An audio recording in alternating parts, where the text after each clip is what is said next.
This is my take on the free ticket of the All Progressive Congress, the People Democratic Party, and Labour Party. Adegboruwa, welcome to the news, and thank you for tuning in to listen.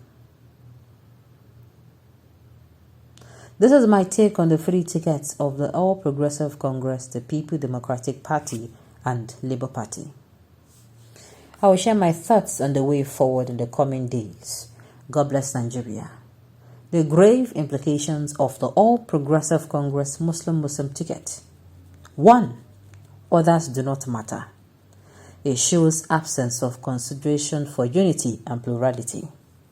2. Desperation and overambition. We just want power at all costs and we don't care what others think or do. 3. We can win the elections without you, especially by other means other than open ballot.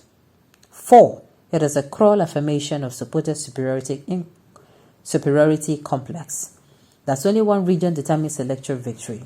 That a presidential candidate of the All Progressive Congress is not acceptable to Northern Muslims.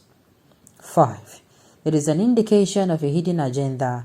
The Spirit of Hope, 1993, died with MKO and those who betrayed him and his mandate. May Boko Haram, terrorists and insurgents, their sponsors and sympathizers, not win the 2023 election. 6.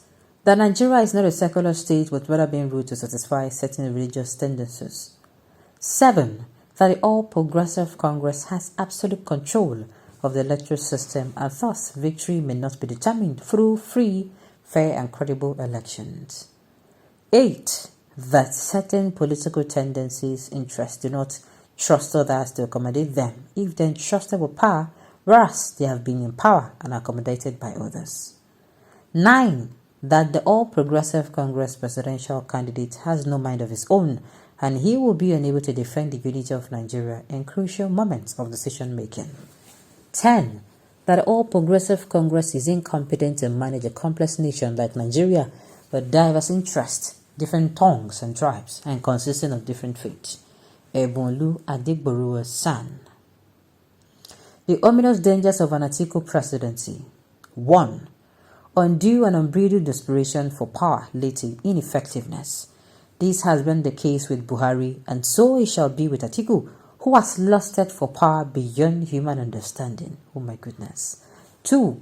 In order to satisfy the political ambition of Atiku, PDP ate its own vomit, threw away its own constitution, and rejected decency and justice embedded in the power rotation doctrine. If the People Democratic Party will not honor its own constitution, how can it be trusted with the constitution of Nigeria? 3.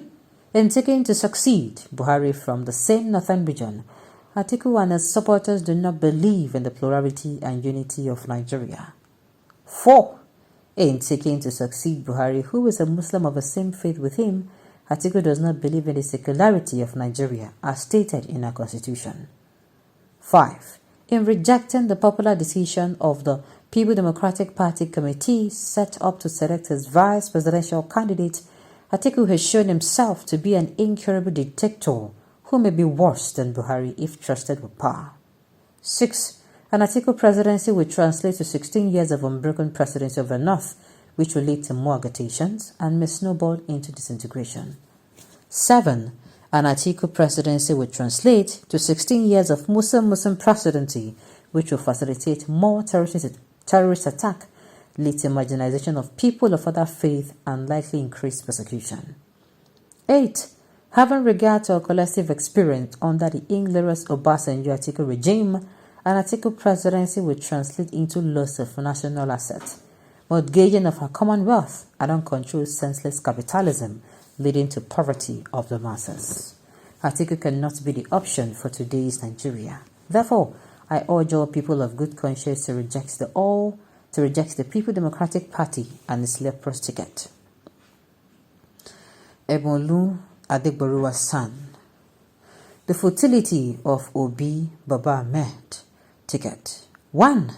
There are usurpers with no legitimate party or structure, leveraging on their financial prowess to corner a ticket meant for genuine representative of the working class. 2.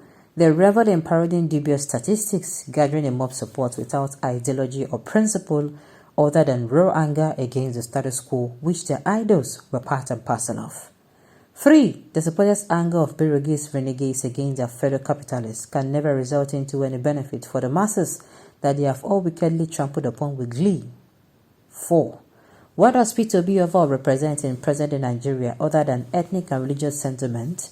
Were those not the same factors that produced the era of the Buhari regime? 5.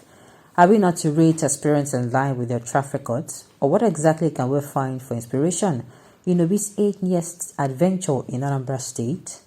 6.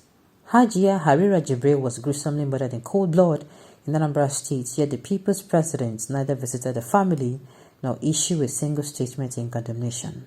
7. Do we now hand over Nigeria to opportunities or inventors of commercial degrees? 8. Had the stained and leaking umbrella of the PDP shaded Obi, would he have ever emerged as a disgruntled representative of the disorganized new movement? 9.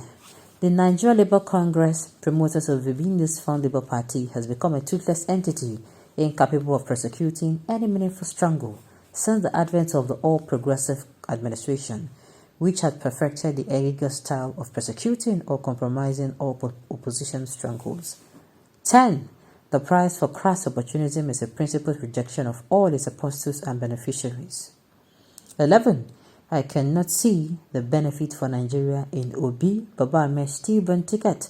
Neither do I discern any marked difference between Atiku, Obi, and Tinubu. In fact, a decamped or frustrated member of the oligarchy is worse than his masters.